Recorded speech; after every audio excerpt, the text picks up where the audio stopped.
Canada அரசு மேகதாது அணை கட்ட தயாரித்து அனுப்பிய திட்ட அறிக்கையில் உள்ள குளறுபடிகளை சுட்டிக்காட்டி மத்திய அரசு திருப்பி அனுப்பிய நிலையில் மத்திய அரசு குறிப்பிட்டுள்ள குறைகளை நிவர்த்தி செய்து 12/6/2026 அன்று கர்நாடக முதலமைச்சர் அவர்கள் சுற்றுச்சூழல் அனுமதியை பெற மாண்புமிகு பாரத பிரதமரிடம் மீண்டும் நேரில் ஒரு அறிக்கையை வழங்கியுள்ளதாக செய்தியில் வெளியாகியுள்ளன. இரு மாநிலங்களுக்கிடையே உள்ள நல்லுறவை சீர்குலைக்கும் விதமாக தற்போதைய கர்நாடக அரசு மேகதாதுவில் காவிரியின் குறுக்கே அணை கட்ட முழு மூச்சில் முயற்சிப்பது கண்டிக்கத்தக்கது. நீண்ட நெடுங்கால சட்ட போராட்டத்திற்கு பின்னர் நிலைநிறுத்தப்பட்ட தமிழ்நாட்டு மக்களின் அடிப்படை உரிமைகளையும் டெல்டா விவசாயிகளின் வாழ்வாதாரத்தையும் 20 மாவட்டத்துக்கு மேலாக குடிநீர் ஆதாரமாக விளங்கும் காவிரி ஆற்றில் நமக்குள்ள உரிமையை பேணி காக்க வேண்டியது நாம் எல்லோரின் கடமையாகும். கர்நாடக அரசு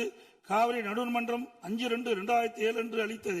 இறுதி தீர்ப்பை மதிக்காமலும் 16/2/2012 உச்சநீதிமன்றம் அளித்த இறுதி தீர்ப்பை மதிக்காமலும் தன்னிச்சையாக மேகதாதுவில் அணை கட்ட நிதி ஒதுக்கீடு செய்ததும் திருத்திய தொழில்நுட்ப திட்ட அறிக்கை மீண்டும் இம்மாதம் மத்திய அரசிடம் சமர்ப்பது கண்டிக்கத்தக்கது அனைத்து இந்திய